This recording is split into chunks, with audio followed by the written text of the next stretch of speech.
Sun Tzu is the greatest warrior of all time. His masterpiece, The Art of War, was written over 2,000 years ago and is considered the most famous study of military strategy ever written. The book was likely read by Napoleon and is a favorite of Mao Zedong, General Douglas MacArthur, and Technoblade. From the jungles of Vietnam to the beaches of Normandy, the strategy outlined in The Art of War has defined combat for almost 2,000 years. But far more interesting than the book itself is the story of how Sun Tzu wrote it. How did a no-name foreigner become the greatest military strategist of all time? The midnight moon shines over the remote outpost. It is the 15th of the 10th month of 500 BC. The soldiers huddle around small fires, barely keeping watch. They are guarding the most powerful kingdom in China. No one would dare to attack them. The autumn wind continues to blow, chilling them to the bone. Suddenly, the silence is broken by a single horn. Before the soldiers can even draw their weapons, there are men swarming over the walls, screaming battle cry. According to legend, Sun Tzu was born in the Qi state in ancient China. In the year 500 BC, he would be summoned to an audience with the decadent king of Wu, an audience that would change his life forever. Wu is a small state on China's eastern coast. In the years prior, they had launched a surprise attack on their larger neighbor, the kingdom of Chu.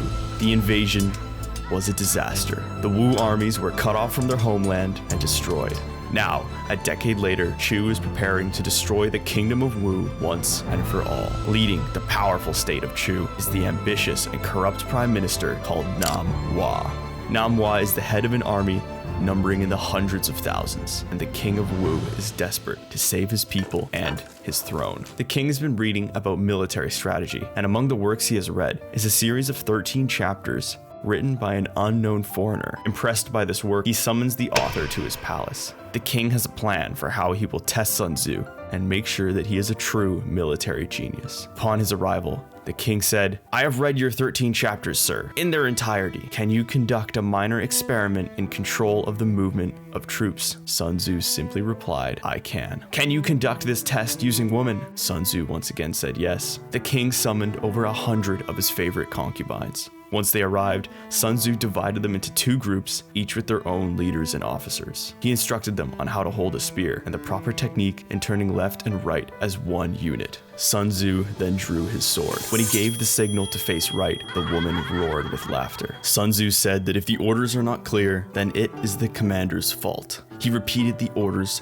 3 times and explained them 5 times. Now there would be no confusion. He once again gave the signal to face right, and again the woman burst into laughter. The spoiled and soft concubines had never left the walls of the palace. To them, this was just a game, but Sun Tzu was deadly serious. His masterpiece, The Art of War, opens by saying that war is a matter of vital importance to the state, the province of life or death. He says if the orders are not clear, it is the commander's fault. But if the orders are clear and they are not carried out, then the fault lies with the officers. Sun Tzu then beheads the 2 commanders. The king is horrified. His favorite concubines have just been murdered in his own palace. But before he can say a word, Sun Tzu once again gives the signal to face right. This time, the women follow without hesitation. In a matter of minutes, Sun Tzu had converted untrained concubines into a disciplined fighting force. The king realized that this was the man he was searching for, and immediately made Sun Tzu the supreme general of the armies of Wu.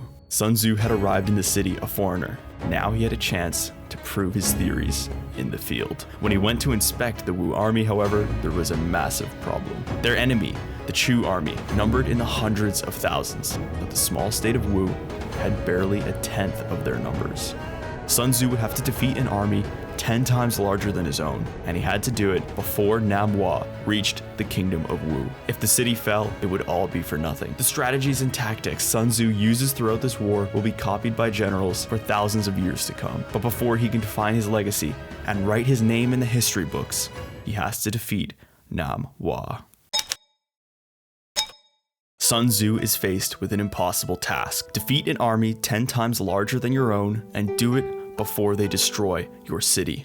Sun Tzu's advisors urge him to dig in his defenses. Nam Hua will be attacking them on their home ground. They can hold back the enemy for as long as it takes, but Sun Tzu sees something his advisors do not. He doesn't intend to play defense in this war. He intends to win. So Sun Tzu mobilizes his troops and begins to march. The midnight moon shines over the remote outpost. It is the 15th of the 10th month of 500 BC. The soldiers huddle around small fires, barely keeping watch. They are guarding the most powerful kingdom in China. No one would dare to attack them. The autumn wind continues to blow, chilling them to the bone. Suddenly, the silence is broken by a single horn. Before the soldiers can even draw their weapons, there are men swarming over their walls, screaming battle cries. The fight is over before it begins. Sun Tzu has successfully destroyed one of Chu's many outposts along their eastern border. That same night, countless other outposts, border crossings, and remote villages were being destroyed and dismantled by Sun Tzu's forces. He had brought the fight to his enemy, and now the road to the Chu capital lay wide open. In The Art of War, Sun Tzu would write, "Avoid what is strong, attack what is weak." By avoiding the main Chu forces and dismantling their weaker outposts, Sun Tzu controls the flow of battle. He gains information and morale faster than the Chu forces and leverages his smaller and more mobile army. Sun Tzu states, "Let your plans be dark and impenetrable as night, and when you move, fall like a thunderbolt." When his army moves on from one target, they fade into the wilderness, only to reappear miles away, attacking another target with blistering speed and brutal efficiency.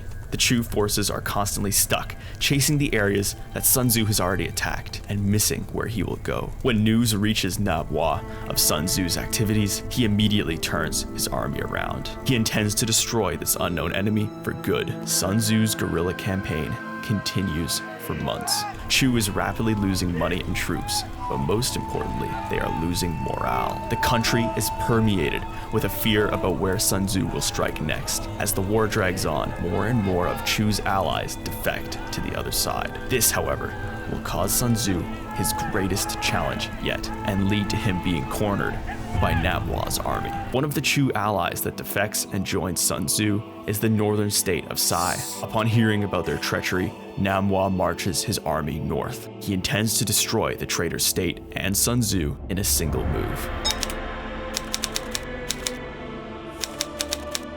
Namwa has encircled the city and will break through in days. Desperate to survive, the Duke of Sai pleads to Sun Tzu to come to his aid. Namwa has finally got the upper hand. If Sun Tzu doesn't come to the aid of his ally, all of Wu's other allies will abandon him. But if he does come to Sai's aid, then Namwa's larger force will destroy the foreigner's army. Namwa gazes upon the city, his plan almost complete.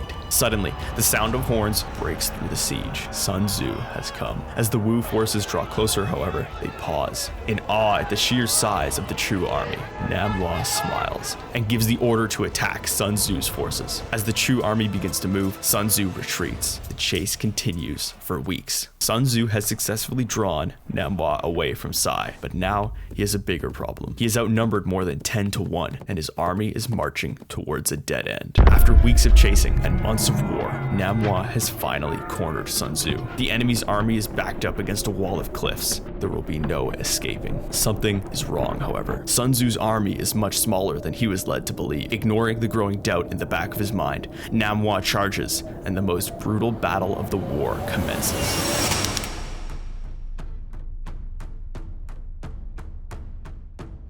Sun Tzu has purposefully led his army to death ground. He knew that when his soldiers would have nowhere to retreat, they will fight harder than ever before. As the battle raged on, it looked as if both sides were evenly matched. Despite being outnumbered, Sun Tzu's men were fighting for their life. For each one that fell, 2 Chu soldiers fell with him. Namwa continued to watch the battle from afar, but something still felt wrong. He had been led to believe that Sun Tzu's army was much larger than the force that was gathered here. A messenger interrupts his thoughts. The man brings urgent news for the Prime Minister. News from the Chu capital. Upon hearing it, Namwa's eyes widen in disbelief. He immediately signals the retreat and begins to march his army home. Sun Tzu watches as the Chu forces withdraw. The final part of his plan is about to commence. Namwa urgently marches his army back towards the Chu capital. The messenger had told him that the capital was under attack, and the attackers were the rest of Sun Tzu's army. Before Sun Tzu came to break the siege at Sai, he sent the larger part of his army towards the capital city of Chu. When Namwa heard this, he immediately withdrew from the battle. He feared that the general in the Chu capital would steal his glory by defeating the enemy army. The Chu army is almost home. They plan to break the siege on their capital. Little do they know that as they march through the wilderness, they are not alone. On one of the last days of their march, the Chu forces are ambushed by 20,000 elite warriors. Sun Tzu never intended to take the capital. Instead, his army had turned around and laid an ambush for the Chu forces. Now, Namwa was caught between Sun Tzu's two forces and taken completely by surprise. Namwa's forces have been depleted, demoralized, and weakened from months of defeat and harassment. Each victory had strengthened Sun Tzu and weakened the enemy. Now, the Chu forces fell before his army. Sun Tzu reunites with the main force and leads one final charge towards the center. In a single blow, the war is over. Sun Tzu had just pulled off the greatest military upset in history. The king of Wu enters the Chu capital and is dumbstruck by the immense wealth of the kingdom. Perhaps it was when Sun Tzu saw the look in the king's eyes that he chose to retire from warfare forever. He disappears from history, leaving behind a single book containing all of the lessons he had learned throughout the conflict. He titles it The Art of War. Sun Tzu would write, "It is the supreme art of war to subdue the enemy without fighting." Even though he knew that battle and conflict was a necessary part of life, he did not glorify it. Sun Tzu does not care about glory. He only wants to win.